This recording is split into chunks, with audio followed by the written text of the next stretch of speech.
Greetings, Metatropes, and welcome to Legitcast, a ZineQuest 2025 creator podcast, episode 9, which is going to be the last episode of this season, should I say. I am your host and narrator, John, a fellow ZineQuester participating with Metatropes Anthologies, which ends in 3 days. I have to do a little promo, but that's it, because today it's all about Tristan and Among the Corpses, coming from beautiful Canada. Greetings, Tristan. Hey, how's it going?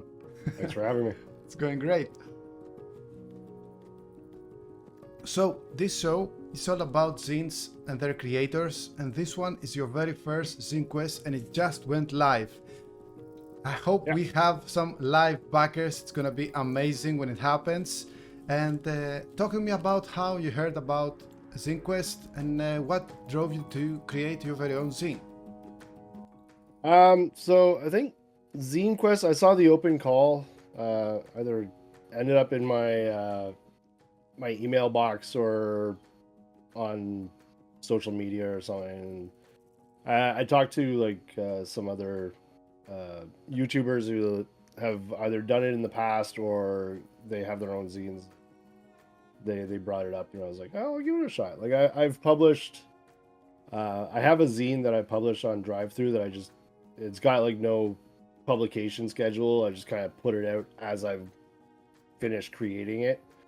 And so I said, well, why not, try and do something on Kickstarter. I've never done Kickstarter before, so I'll give it a shot and see what happens. Either way, if it doesn't fund, I'm still going to finish it and I'll still end up releasing it. So it was just a kind of a fun experiment for me. I know the feeling, and I think ZineQuest is all about experimenting and trying new things and testing the waters, and this is what it's all about. Exactly. So, Among the Corpses, talk to me about the D6 system, talk to me about the specifics. Let's talk about some zombies. All right, so Among the Corpses, I got the idea for it from watching. I watched all the Resident Evil movies with my wife. Okay. Not long ago.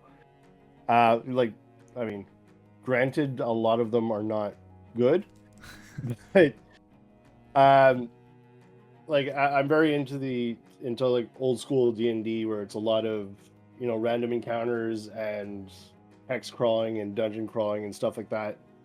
And while I was watching, I think there's the second and third Resident Evil movies where like second one I think they're in a city, and the third one they're kind of like in a desert, and they're like looking for this like city or town in Alaska that's apparently free of the virus. I was like, that's a kind of cool premise would be a cool premise for a role-playing game.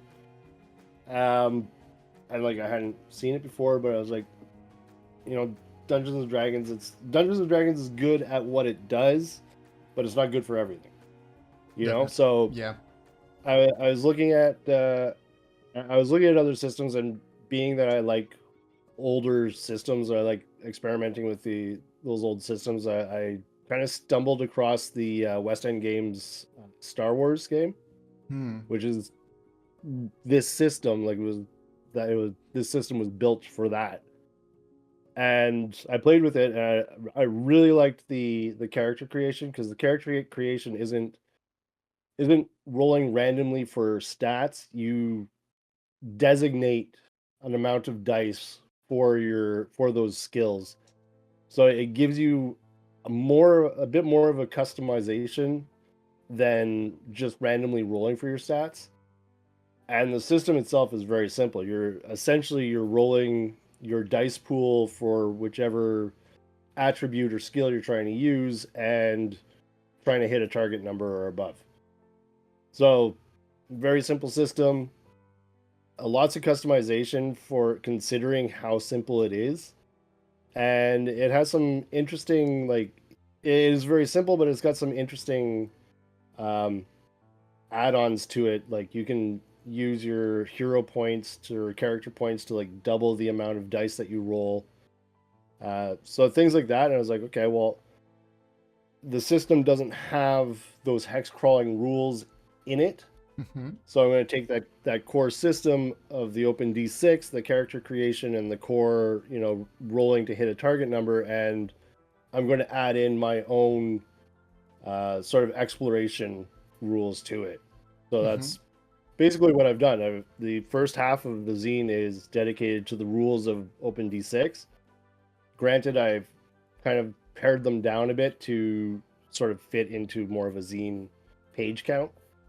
But then, like, the second half is basically rules for exploration and creating, randomly creating like an apocalypse world. So, like, you can generate missions, generate like things that the characters find as they're trying to travel to find these bastion cities that are apparently out there that are Yeah. sort of protected. You you mentioned Resident Evil, but there must be other the movies at least. There must be other influences as well. So talk to Oh, me for sure. about your zombie influences when it came to Among the Corpses. Very much the Walking Dead comic books. Yeah, Uh, love I them. like the comic books. I really enjoyed. The show was good, but the show to me got repetitive after a while. But I really enjoyed the comic books. I love the art of the comic books. I wish I could recreate that art for the scene. Like, I'm doing all the art myself, and my art is not that good. But like that, I really enjoyed that kind of. There's like a lot of that in the comic books as well, like the sort of exploration and the interpersonal conflicts among the living people and not just the dead. The dead are kind of like Exactly. in the background, but like all the conflict is coming from those factions in between each other. So like that's something I'm trying to integrate, but again, it's a role playing game, so everything comes down to the table and the people who are playing it and how they want to play the game. I can only give so much. I can't force people to play a certain way. But things like that, I grew up watching, the George A. Romero movies, like Dawn of the Dead and Day of the Dead. So like ever since I was a kid, like zombie movies have been kind of like my thing. Yeah. I've always liked those monster movies, like the Universal monster movies. I really like too, like Mummy and Dracula and everything. But like zombie movies was, I don't know, it was something that I really gravitated to when I was a kid. Well, you shall find out pretty soon, later in our conversation, that we have much in common. But from the V virus to the pathogens to, many other ways than patient zero, the zombie apocalypse can begin. Which is the Yeah. setting for yours? Is it like an accident? Is it some mutation? How does it all Um, begin? so mine is sort of a fictionalized reality. Like, we all remember COVID, and it was locked down. And it showed us how easily a virus can spread across the earth very, very quickly. Um, so I kind of took that, gave it a little hint of that, said like, this happened, COVID happened, and everything in 2020, and then kind of built off from that. There's 40 years later, or 30, 20, I think 20 years later, there's like a war, and the virus was designed as a biological warfare weapon Hmm. that wasn't used during the war, but ended up getting out of the lab and ended up spreading across the world. So, like, And yeah, is there a cure in this setting? I I'm kind of leaving that up to the game masters. I think it's interesting to put the possibility of a cure in there. I think I have it as sort of a like quest hook or a mission hook. I was like, oh, you heard on a radio transmission that there's a cure in some lab or something like that. But Probably I think each it's a yeah trap. each It's a game trap. master should. Oh, it's definitely a trap. They're definitely going to get killed.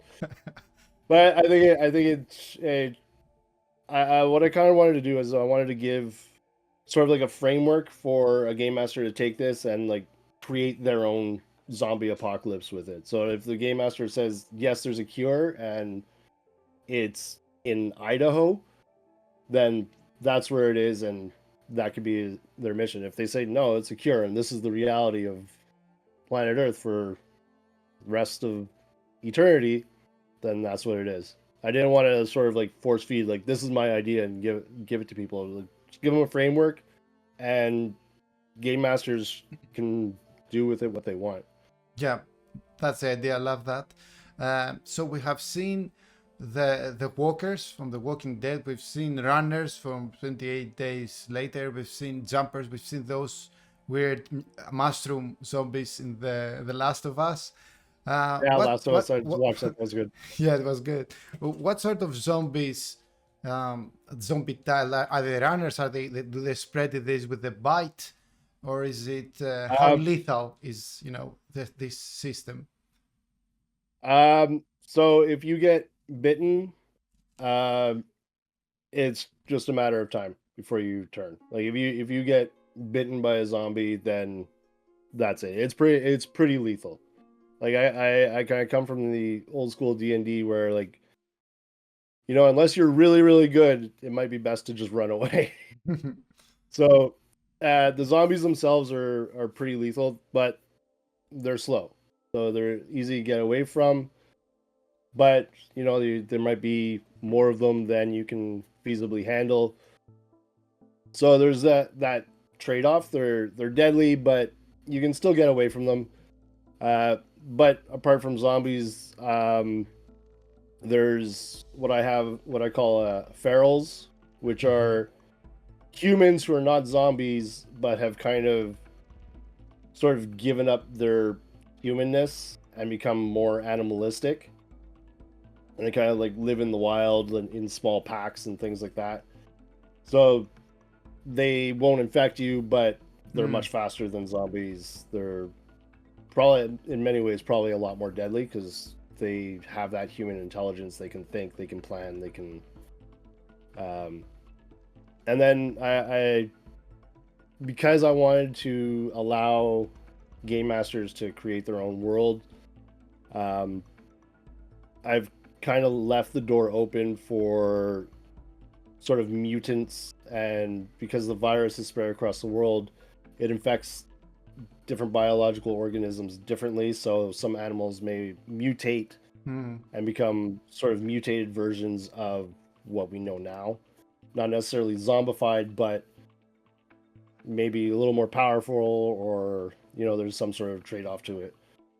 So like, I kind of wanted to it's not just zombies and humans. I wanted to give a little bit of everything, and then game masters can pick and choose what they want. If they wanted just zombies, play with zombies. You want some more weird stuff, throw in some mutants. Let's talk about the ferals, because I find interesting. They're not infected, right? No, they don't have the virus. Yet it's like when the civilization fell, they actually became what the post-apocalypse made them, right? Yeah, they've kind of like regressed from that, like, because there's like pockets of humanity that are trying to hold on to like what they've known, or because it's years later, they're either what they've known or what they've been told about, so they're trying to hold on to their humanity. But the ferals have kind of like regressed back to that like more animalistic lizard brain. Yeah, and you mentioned 20 years. We're playing like 20 years post the incident, right? Yeah. So yeah, exactly. So there will be like players who are like 17-year-olds, 20-year-olds are like never seen civilization, whereas older folk, back in my day, they will remember when when the fall happened. They remember when World War III happened. Yeah, and like so you can have that intermix. And the nice thing about the OpenD6 system is that there's no classes. Mm-hmm. So like your class, your character is basically how you've described them. So like you could be sort of like an arrogant car salesman, or you could be like a witty janitor, kind of like, so you have this a characteristic of the person, but they're all normal human beings. And then how you were thinking of this character, okay, well, if he's say if he's a mechanic, then I'll give him some bonuses to his repair skills, and he can probably drive really well, so he's got like his drive skill, things like that. Or if he was like an athlete, he's probably a little stronger, a little faster. So it allows you to like make normal human beings, but give them skills that they should have. Yeah, what I ask about the ferals, and I think the interesting, as you said with The Walking Dead as well, the interesting part is the human relationships, the legacy of humanity post the apocalypse and the war. And I told you earlier that we have some things in common. The system that I'm working on, Metanthropes, again, no promo, but it was based on a zombie apocalypse system that I was playing with my friends for years. Before, like over 10 years ago, before I even thought that I could try to be a game designer, you know? Yeah. And so playing those really, you know, personal experiences, because, you know, we were reading, as you said, the Walking Dead series, like about the same time the series came out. And so we're really into the exploring humanity through zombies, and we had so many interesting stories. I guess you must have a few of them as well, about, you know, the humanity. Tell us a little bit about your playtesting sessions with Among the Corpses. So I've played most of my testing sessions have been like solo, because because it's an established system. Like I know the system works. Like I played the West End games, so I know the system works. So I don't worry too much about whether or not does like the actual OpenD6 system work. I know it works. Playtesting has been a lot of the random like quest generation and stuff, and I play a lot of solo TTRPGs. Like I do have groups, but like those groups were kind of locked into into D&D, or like one of my groups were starting to expand and play other games. I am actually going to run before the end of the campaign. I am going to run Among the Corpses with my group to get that full group feeling, and they're looking forward to it. So like a lot of the times when I've been playing it on my own is I'll create like 3 or 4 characters, and character creation's pretty quick too, so it doesn't take very long. I'll create like 3 or 4 characters, and I'll start them off, and I'll think in my head, okay, like I have this group of characters, but like this is going to be my main character that like I'm really going to follow in the story. But then something will happen, and that character dies right away. And Yeah. all the time, every time I'm like, this is my main character, he's the first one to go. And then like it ends up following someone else, and then, like that becomes way more interesting. What I've like been trying to do is sort of integrate like that faction play, so that like I can have kind of baked into the random mission generation and world generation, have those factions where there's sort of like these bad guys, or like The ferals, good guys, like and you'll have the ferals, but even you'll have like human beings who haven't lost their humanity, haven't regressed, but are still trying to like, you know, get to the top of the food chain kind of thing. The terrible kind of people that will kill and mayhem, Yeah. and act like warriors on the road. Like the governors and the Negans from Walking Dead. So like you can have like those, you know, there's little pockets of, you know, like settlements that have created maybe a wall around it, and they're kind of safe, but then maybe you'll have like this other faction that's like, oh well, they're safe, let's go take all of their stuff so we don't have to deal with it. Yeah. So like that's stuff like that is where you're gonna like really get like the conflict in the story, or like, you know, maybe to save that little town, your adventuring party or your group is going to have to sort of work for that faction, like those bad factions, or like the the Negans or the governors, to like get something that they need to try and get them away from. So like stuff like that, all that interaction, that's where it's really going to like kind of take off and create those interesting stories. That the experience you described earlier of thinking this is the protagonist of the story and then having them like beaten or fall off a bridge or something like a few minutes later was happened to us a lot, to my players at this, the earlier zombie game that I was creating. And what we ended up doing, well, I remember like this moment, they're like in a ship, and the ship is out of rations, so they're just floating in the sea away from zombies. And two of my players are following like an NPC and his daughter, I think, into some weird sound. I don't really remember, it's been over 10 years. But the thing is that they ended up entering a room where there's zombie, but there's also one of these Negan characters, and it ends up killing everyone besides the NPC and their daughter, and his or her daughter, I don't remember. And what I said to my players is that, okay, you can start new characters, or maybe you can play those two NPCs and continue the story. And they were like, okay, let's play father and daughter, sure. And, so it doesn't matter who you think or your players think is the number one protagonist, because there is none in the stories. And yeah, exactly. Like I think Walking Dead, reading the Walking Dead comics really taught me that. It was like, oh, I really like this character, and then the next issue, he's dead. I'm like, oh, well, okay, cool. I guess Glenn wasn't going to make it after all. Yeah, but Rick Grimes has this protagonist immortality to it, But during RPG, does, but all the bad things happening around him, like. Yeah, but during RPG, you can't have like this type of paragon that escapes all dice, plot armor, and all that things. So players in zombie games should expect to die.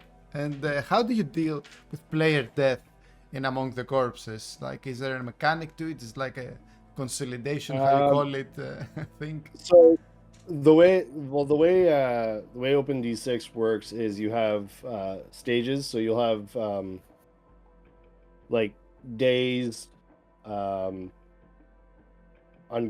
dazed, unconscious, wounded, wounded twice,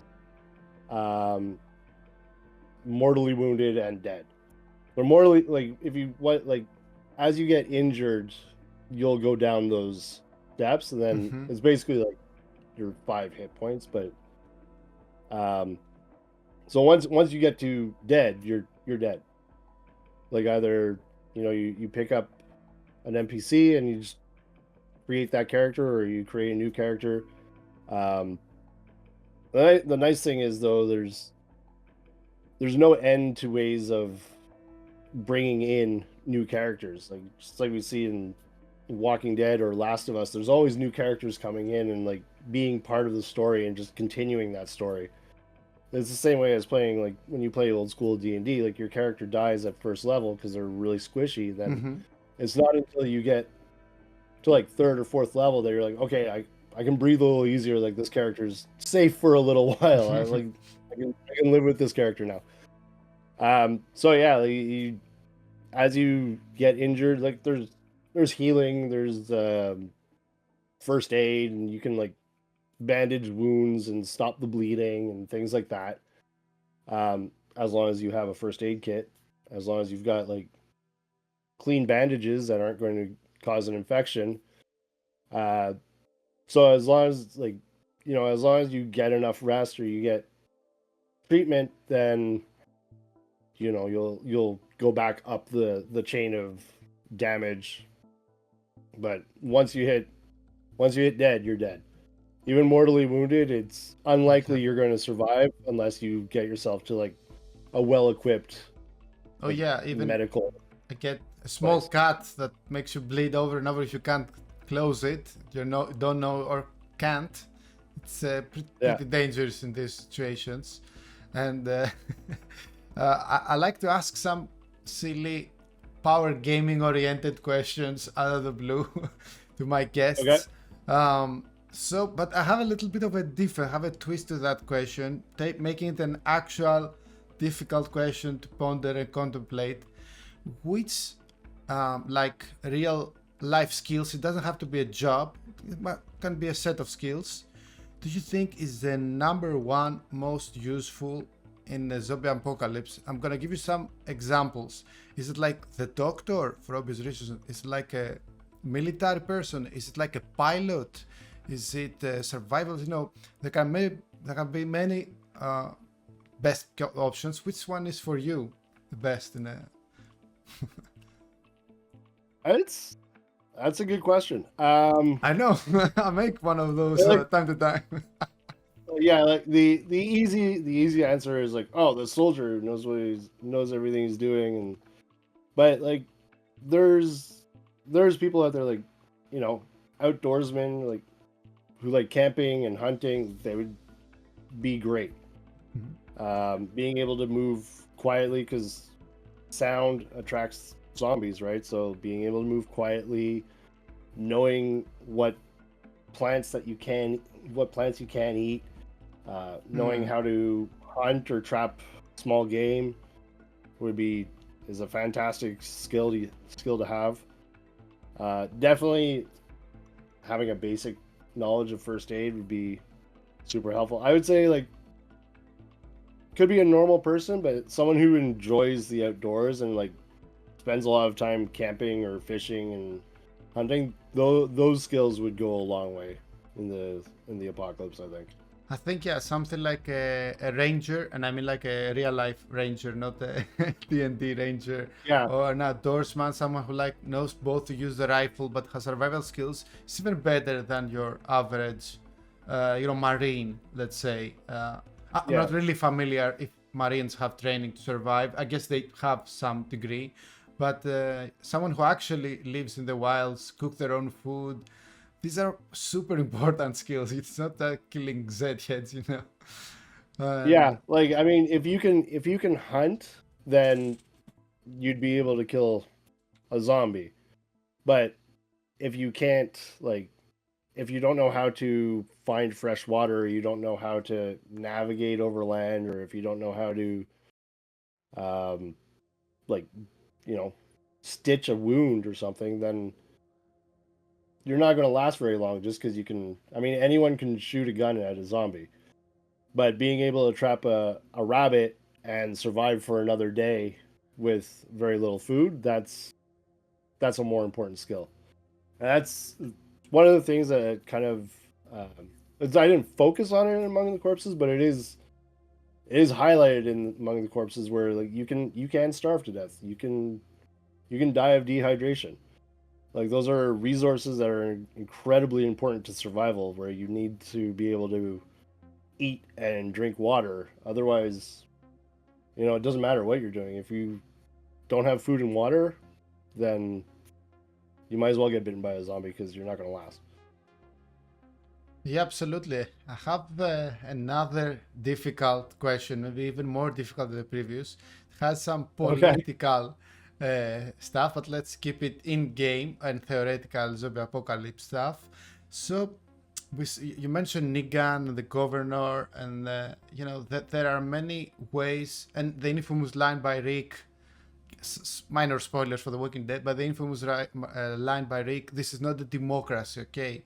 So during any post-apocalyptic situations, works perfectly with zombies. Well, we see all sorts of people who maybe they were not meant to be leaders in real life, in where civilization reigned, but now come into power. What sort of, what do you have to say about leadership during the post-apocalypse, zombie apocalypse? I think people will gravitate to someone like there's a lot of times people say that leadership is like you're born a leader, and I don't believe that at all. For instance, I am in the military. I've done leadership training, and I've like it can actually be taught to you. there are certain skills that make it easier, being able to handle stressful situations without freaking out, like staying calm in those situations, um, being able to quickly delegate tasks, things like that. People are going to automatically gravitate to those people who are able to do that. So, like during an apocalypse, people who aren't able to handle the stress are going to automatically gravitate to someone who looks like they're calm and be like, okay, you lead me, you tell me what to do. So I think that's where the leadership in an apocalypse like that is going to come from. It's going to come from a group of people looking to one person who may or may not know what they're doing, but may look like they know what they're doing, and is the one who's able to stay calm the most during That's right. those stressful situations. Because, like, I mean, during an apocalypse, everything's a stressful situation. I There's guess very that little downtime where you get to like sit back and relax. willpower is always the number one stat, especially when there are Yeah, zombies around. yeah. So And it you always talk, seems like it's the person who doesn't want to be a leader that they make a leader. yeah, it's like from the series Ragnar, the Viking said, like leadership is given to those that are humble enough to lower themselves to pick it up. And I really love that line about leadership. So let's talk about some leaders in your factions. Like, is there the ferals? Do they have their own leader? Are they like militaristic leaders, or are they geographically based leaders, like leader of the America or something? So I've left that a little vague. I've left a lot of the world building to game masters. I do encourage that they use like, you know, a map of Earth so that they can play wherever they want. They have a map of Earth. They know where the cities were or the Mhm. towns were. So, you know, they can send their adventurers or their party. I keep saying adventurers because I'm used to like D&D, but they're not adventurers, they're survivors. They can send them wherever they want, and if they're following them on the map, they can be like, oh well, there was a town here, so maybe you can find something useful and whatnot. Um, but I left it kind of vague and for the game masters to kind of create that world for themselves. Like the ferals in my mind when I play it, the ferals to me are kind of more like packs of rabid dogs. You Mhm. know, they're not like a well organized group. They're just like they're feral. There's like a pack of wild dogs that are just like out for survival. Just like they'll take and Yeah. kill whatever they need to kill to survive. Um, I think the where you're going to get those sort of those antagonistic leaders are within the settlements. Like the settlements are going to have a leader, and whether or not there's a reaction table that I've put into among the corpses that um, allows reactions for what these NPCs are, how they react to Mm. visitors or to newcomers, and you can use that for okay, well, if, you know, if they're antagonistic, then maybe there's maybe it's a group of people that aren't super nice. Maybe, you know, maybe they might seem like they're nice at first and then, you know, send you off to do something for them, but when you come back, you know, they get what they want, but you're not going to get what you want in return, kind of thing. So I kind of wanted, because like for myself, when I read a game, I don't like being force fed the ideas for the world, unless that's what I'm going for. If I'm going like, oh, I want to read about this setting or whatever. But I try and give some tools to kind of create that for themselves to like, okay, well, they've found a settlement. Uh, the settlement is aggressive towards newcomers, and then it allows the game master to kind of think, okay, well, why are they aggressive? Oh, well, maybe they're, you know, maybe they're lacking resources, so newcomers means that less resources for everyone else, or maybe they're just, you know, aggressive newcomers because they want to take any resources from newcomers that they can get. So Yeah. I like to encourage the game masters to kind of like create that for themselves and create their own world. So I didn't want to I don't want it to be like, this is my version of the zombie apocalypse, and you're going to play my version. Like, here are some tools to create your zombie apocalypse, and these are just the mechanical rules to play by. Yeah, a time ago, I was asked to participate in a Walking Dead, actual play, and I didn't end up going there. But the question that I wanted to ask was, what are your rules around PvP? Because to me, in a zombie apocalypse or any survival post-apocalyptic setting, I think PvP, if we are realistic and we are mature about it as players, PvP should be on the table. So if it's me and another player and they have all the rations and I have nothing, I'm sorry, and they're not splitting it or something, I'm sorry, but I will probably backstab you when you sleep. What are your thoughts about PvP in general and in this game in particular? I think it depends on the game. If I'm playing like basic expert D&D, generally PvP is not an option. Like, I want everyone to have fun, and like, you guys are a party together, like, you're trying to survive together, so like, there's no reason to stab each other. In a game like this, I think it's perfectly reasonable for people to kind of, freak out and see a way for themselves to survive at the expense of someone else and be okay with that. But I think it needs to be discussed with all the players beforehand. Say, hey guys, are we going to allow PvP? Remember, it's not personal. Like, we're just playing a game. Like, if you kill each other, it's a game. Like, you don't need to start yelling at each other. Like, just take 2 minutes, create a new character, keep the story going. But I think everyone at the table needs to be on board with it. I don't think you can't do it where 2 people want to do it and 2 people don't, and let it go. But you have games like Alien from Free League. Yeah. It openly says, like, yeah, you guys should screw each other over. So you're going for your own ends, like. And like OpenD6, part of the character sheet has like what your character's goals are, and those goals can change over time. So there's no reason why you might not steal from another player, or push a player in front of a bunch of zombies so you can run away for certain purposes. That's a classic. Yeah, I don't need to be faster than the zombies. I just need to be faster than the other guy. Yeah. So, but everyone needs to be on board for it.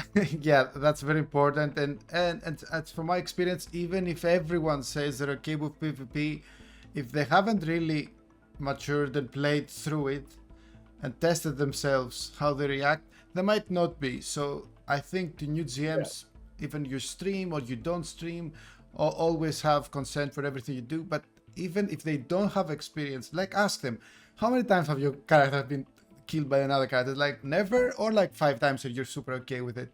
Because if it's never, it still might stink, stink. Yeah, especially if you've gotten like if you like that character, and you're like, oh, this guy's gonna go the distance, and then your buddy stabs you in the back for your banana or whatever. Like, it's gonna hurt. Yeah, but I don't. And you need to be flexible to, like, if it happens once and then the table's like, you know what, that kind of wasn't cool, let's not do it anymore, then okay, we're not doing that anymore. Yeah, feedback back and forth after a situation is important to maintain a healthy session. But I think when everyone is super cool with it, you end up killing each other, sacrificing yourself for another. It's all fun deaths left and right. If you go that, you never know. One of those characters might end up being like the Negan character. One of your players might be the Negan character, and then everyone else is his little pawns and his schemes. I've had one of those. Shout out to Sodori. God bless you, because you're a very kind person in real life, but when you play some VTT RPGs, you're like the worst. He's like, where does this come from? Why do you think like that? You're like a father and a good person. Why do you do those things? So it's always a fun setting if you go with an open mind to do all the horrible things you need to survive. Yeah, I played Alien with the first time I played it, it had like just come out. I played it, and it was one of the first games where I saw like, yeah, don't worry, like you guys, PvP should be a thing. Maybe not killing each other outright, but working against each other and trying to foil each other, like that's a thing. And I was playing with my son and a couple of other people online, and I was running it, and like my son was, I think he was 12 at the time, maybe 11, 12, and he was running around. He was like screwing other players over, but he was the first character to die too. So he got killed by an alien. Did he was okay with it? I hope you Oh you yeah, prepared him for it. yeah. I'm like, look, your character is going to die. This isn't D&D This 5e where isn't your D&D, character is like yeah. invincible. Your character's going to die. Like it tells you in the book, like be prepared for only one character to survive at the end. And he's like, yeah, okay. And then like he got killed by an alien, and I was like, okay, well, there's NPCs. Do you want to play one of the NPCs? He's like, nah, I'm gonna play video games. Yeah, I talked about Eric, who made the Let's Get to Room, another ZineQuest. It's also a father and creates not a game for zombies, but a game, for kids. Yeah, And yeah, as different stages of maturity comes, you can play different types of games, I suppose, And yeah. yeah, this is fascinating to me. So, anything else you would like to tell to your audience out there about Among the Corpses before I ask you a little bit about your YouTube channel, if you don't mind? Yeah.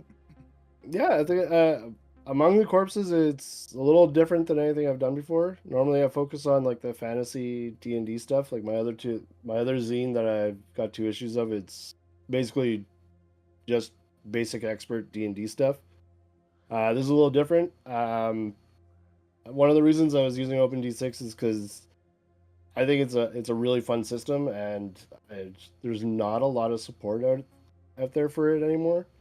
Even though it is under the OGL, so anyone can make anything for OpenD6, but it's not as popular as the D&D clones and stuff like that.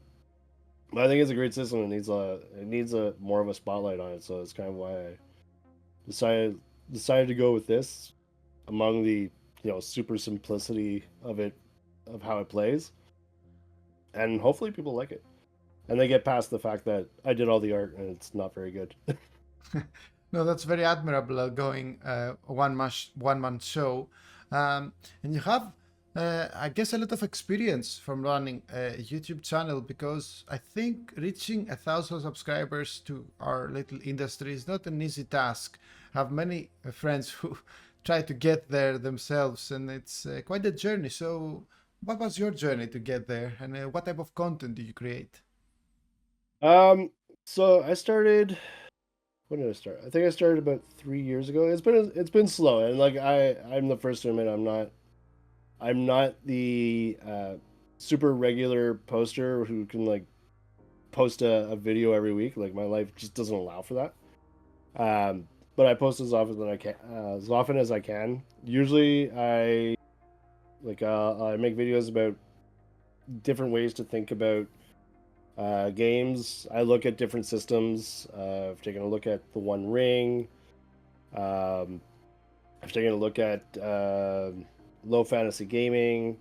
It's very focused on OSR type games, but I've started to expand outwards because there's a lot of really really good stuff out there, and stuff that doesn't get the attention that a lot of it deserves. Yeah. So like I just I make my videos, and it's been slowly growing ever since. And I've met some really great guys, other YouTubers, like Todd from Hex Press, Daniel from Bandits Keep. I went to a gaming con in about like a 5-hour drive from me near Toronto, Ontario. It's about 5 hours from me, and Todd and Daniel are there, along with John from Tale of the Manicore and a bunch of other people. So like I've gotten to meet and gotten to know a lot of really cool people out of it, and guys I talk to about gaming on Discord and stuff. And so like just for that, it's been pretty rewarding. And sometimes I do solo actual plays and talk about wargaming and different ideas to think about things. I've seen we have Post someone. whatever I want. I've seen we have someone in common in a way. You've made a video about Dim Day Red. Dim Day Red is another Yes. scene, and Spiros Drakatos, which I know in real life I've met, is working with us as a creative director for Metanthropes for this game. Oh, really? And, yeah, he's really nice. He sent me the Dim Day Red the box. I was blown away. It's gorgeous. It's a gorgeous box. It's gorgeous. Really gorgeous scene. Gorgeous. Yeah. And I actually backed him, and I didn't know that he was Greek until I was about, to send a personal message or something. And I'm like, hey, your name, Spiros Drakatos, sounds a lot like a Greek name. It's like, yeah, I'm Greek.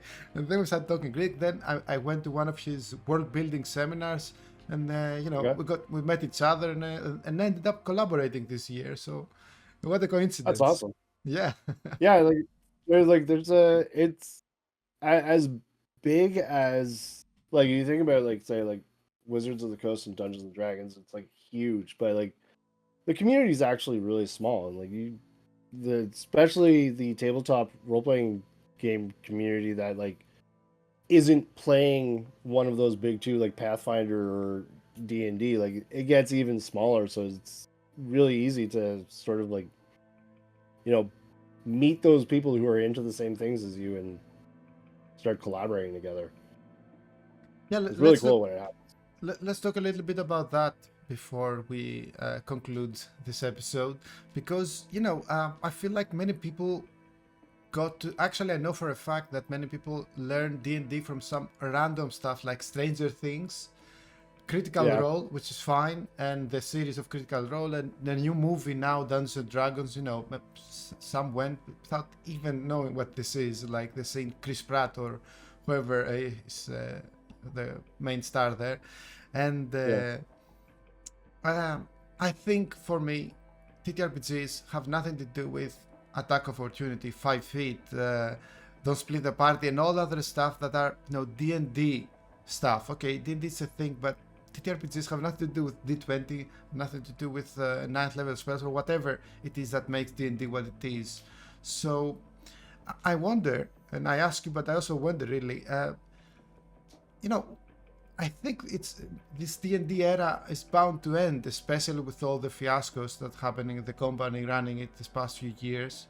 So what are your thoughts about that as your parting thoughts, and then we're gonna sign off? I think honestly, like, I haven't looked at the new edition or 0.5 edition, whatever you want to call it. I haven't looked at it. I haven't touched 5th edition in about 4 years. I think my son has all my 5th edition books. He plays with his friends. I think indie games, games based on other systems like Me with Among the Corpses using OpenD6, which was not a super popular system. Like, people who know it really like it. People who know the West End game Star Wars know how to play this game. I think indie creators are going to start coming out with a lot of really good stuff, and they have been coming out with really good stuff for years, but I think it's going to become more and more popular as people sort of fall away from the big corporate role-playing games and look at all the really, really cool stuff that's coming out that's a fraction of the price for purchase. Like, you can buy the PDF for like $5 as opposed to $25 or $30. Things like Shadow Dark did amazing. It was huge. So the more things like that come out, and the more attention, the more the people who really love these games kind of like scream about them into the internet void, I think they're going to get a lot more attention, and a lot more people are going to start gravitating to them. I totally agree and sincerely hope so for personal reasons, obviously, but also for, this is the way that things should evolve eventually. I think we worked so hard as a community to go over the bias of, oh, I don't play RPG, this is for nerds or whatever. And now it's like, oh, I don't play non-D&D TTRPG, this is for nerds or whatever, This Yeah. is, we're getting there, but still this huge shadow of wizards looms over our industry still. Yeah. One of the things I hate hearing, especially I don't know, it's maybe not their fault, but when people say, "Oh, well, I played 5th edition or whatever," because I don't want to bother having to learn a whole new rule set. I'm like, well, most of the rules are a lot easier than 5th edition, and once you know how to play a tabletop game, learning the other ones is not that hard. You're looking for the same things, like resolution mechanics, the basic rules, and then after that, you end up making up half of it as you go anyway.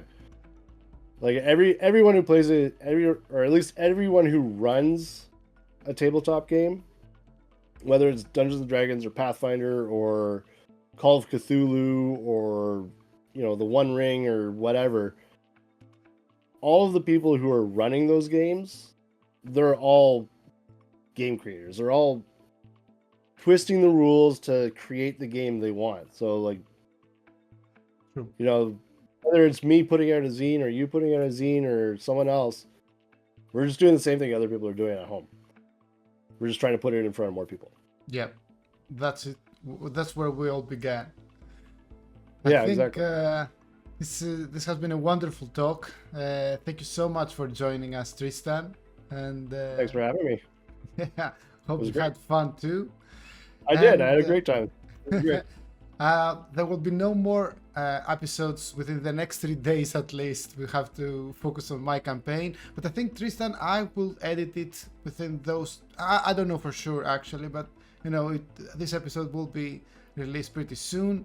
And as I prepare a raid, because why not, from a podcast to another podcast, so dear listeners, you're not going to anywhere else. You're going to the Storytell podcast, which is firing up. Thank you everyone for watching us. Thank you for Tristan that's joining us. Go support Among the Corpses. Go support Metathrops Anthology. Support zines in general. Still February. Thank you so much for joining us. And as always, stay legit and stay meta.